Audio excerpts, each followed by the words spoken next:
ಡಿಕೆಶಿ ನೂತನ ಸಂಪುಟ ರಚನೆ ಹೊತ್ತಲ್ಲೇ ರೋಣ ಶಾಸಕ ಜಿಎಸ್ ಪಾಟೀಲ್ ಬಿಗ್ ಬಾಂಬ್ ಅನ್ನು ಸಿಡಿಸಿದ್ದಾರೆ. ನಾನು ಸಚಿವ ಸ್ಥಾನದಿಂದ ಪ್ರಬಲ ಆಕಾಂಕ್ಷಿ ಅಂತ ಈ ಮುಖಾಂತರ ಹೇಳ್ತಿದ್ದಾರೆ. ಡಿಕೆಶಿ ನೂತನ ಸಂಪುಟ ರಚನೆ ಹೊತ್ತಲ್ಲೇ ಸಚಿವ ಸ್ಥಾನಕ್ಕಾಗಿ ಲಾಬಿ ಜೋರಾಗಿ ನಡೀತಾ ಇದೆ. ಸಚಿವ ಸ್ಥಾನದ ಪ್ರಬಲ ಆಕಾಂಕ್ಷಿ ನಾನು, ನನ್ನನ್ನ ಪರಿಗಣಿಸಲೇಬೇಕು, ಖಡಕ್ ಒತ್ತಾಯವನ್ನ ಮಾಡ್ತಿದ್ದಾರೆ ಮುಖಾಂತರ.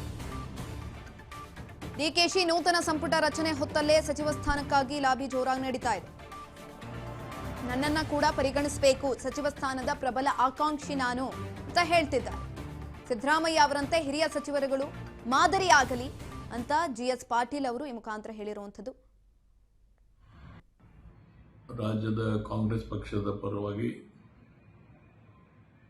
ನಮ್ಮ ಅಖಿಲ ಭಾರತ ಕಾಂಗ್ರೆಸ್ ಕಮಿಟಿಯವರು ತೆಗೆದುಕೊಂಡಂಥ ನಿರ್ಣಯಕ್ಕೆ ನಮ್ಮ ನೆಚ್ಚಿನ ಮುಖ್ಯಮಂತ್ರಿಗಳಾದಂಥ ಸನ್ಮಾನ್ಯ ಸಿದ್ದರಾಮಯ್ಯನವರು ಬಹಳ ಆದರ್ಶ ಪ್ರಿಯರಾಗಿ ಒಂದು ರಾಜಕೀಯ ಮೌಲ್ಯಗಳನ್ನು ಮೇಲೆತ್ತರಕ್ಕೆ ತಂದು ಅವರು ಹೇಳಿದಂಥ ವಿಚಾರಕ್ಕೆ ಅವರು ಕೇಳಿ ತಮ್ಮ ಸ್ಥಾನಕ್ಕೆ ರಾಜೀನಾಮೆ ಕೊಟ್ಟು ಮತ್ತು ಇವತ್ತು ಯಾರು ಪಕ್ಷಕ್ಕಾಗಿ ಪಕ್ಷದ ಗೆಲುವಿಗಾಗಿ ಹೋರಾಟ ಮಾಡಿದಂಥ ಮತ್ತು ಹುಟ್ಟು ಹೋರಾಟಗಾರರಾದಂಥ ಸನ್ಮಾನ್ಯ ಡಿ.ಕೆ. ಶಿವಕುಮಾರ್ ಅವ್ರನ್ನ ನೂತನ ಮುಖ್ಯಮಂತ್ರಿಗಳಾಗಿ ಇವತ್ತು ಮಾಡಲಿಕ್ಕೆ ಸಾಧ್ಯ ಆಗಿದೆ. ಇಂಥ ಸಂದರ್ಭದಲ್ಲಿ ಈಗಾಗಲೇ ನಾವು ಸುಮಾರು 30-35 ಶಾಸಕರು, ಎಲ್ಲ ಹಿರಿಯ ಶಾಸಕರು, ಯಾರು 3 ಬೇರೆ 4 ಬೇರೆ 5 ಬೇರೆ ಆಯ್ಕೆಯಾದಂಥ ಶಾಸಕರಿಗಾಗಲೇ ದಿಲ್ಲಿಗೆ ಮತ್ತು ಬೆಂಗಳೂರಿನಲ್ಲಿ ಕೂಡ ಸರಣಿಯ ಸಭೆಗಳನ್ನು ಮಾಡಿ ನಮ್ಮೆಲ್ಲರಿಗೆ ಅವರವರ ವಿಚಾರದಲ್ಲಿ ಅವರಿಗೆ ಎಲ್ಲ ಅವಕಾಶಗಳನ್ನು ಕೊಡಬೇಕು ಅನ್ನೋ ವಿಚಾರವನ್ನು ನಾವು ಈಗಾಗಲೇ ನಮ್ಮ ಹೈಕಮಾಂಡಕ್ಕೆ ಕೂಡ ಒತ್ತಾಯ ಮಾಡಿದ್ದೇವೆ. ಈ ಸಂದರ್ಭದಲ್ಲಿ ನಾನು ವೈಯಕ್ತಿಕ ನಂದು ಹೇಳಬೇಕಾದ್ರೆ ನಾನು ಒಬ್ಬ ಪ್ರಬಲ ಆಕಾಂಕ್ಷಿ. ಈಗಾಗಲೇ ಸುಮಾರು 89ರಿಂದ ನಾನು ಪ್ರತಿಯೊಂದು ಚುನಾವಣೆಯಲ್ಲಿ ಕಾಂಗ್ರೆಸ್ ಪಕ್ಷದ ಅಭ್ಯರ್ಥಿಯಾಗಿ ಇಲ್ಲಿವರೆಗೆ ಸ್ಪರ್ಧೆ ಮಾಡ್ಕೊತ ಬಂದಿದ್ದೇನೆ. 4 ಬಾರಿ ಹೆಚ್ಚಿನ ಮತಗಳನ್ನು ಪಡೆದು ಗೆದ್ದಿದ್ದೇನೆ. ನಾನು ಕೂಡ ಒಬ್ಬ ಪ್ರಬಲ ಆಕಾಂಕ್ಷಿ ಇದ್ದೇನೆ. ಇಂಥ ಸಂದರ್ಭದಲ್ಲಿ ಪಕ್ಷ ನನ್ನನ್ನು ಕೂಡ ಪರಿಗಣಿಸಲೇಬೇಕು.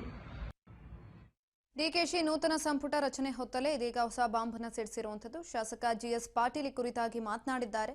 ನನಗೂ ಕೂಡ ಕೆಲಸಗಳನ್ನ ಮಾಡಿದ್ದೀನಿ, ಪಕ್ಷಕ್ಕಾಗಿ ದುಡಿದಿದ್ದೀನಿ, ಅಭಿವೃದ್ಧಿ ಕೆಲಸಗಳನ್ನ ಕೂಡ ಮಾಡಿದ್ದೀನಿ, ಹಾಗಾಗಿ ನನ್ನನ್ನು ಕೂಡ ಪರಿಗಣಿಸಬೇಕು, ನನಗೂ ಕೂಡ ಸಚಿವ ಸ್ಥಾನವನ್ನ ಕೊಡಬೇಕು ಅಂತ ಇದೀಗ ಬೇಡಿಕೆಯನ್ನ ಕೂಡ ಇಟ್ಟಿದ್ದಾರೆ.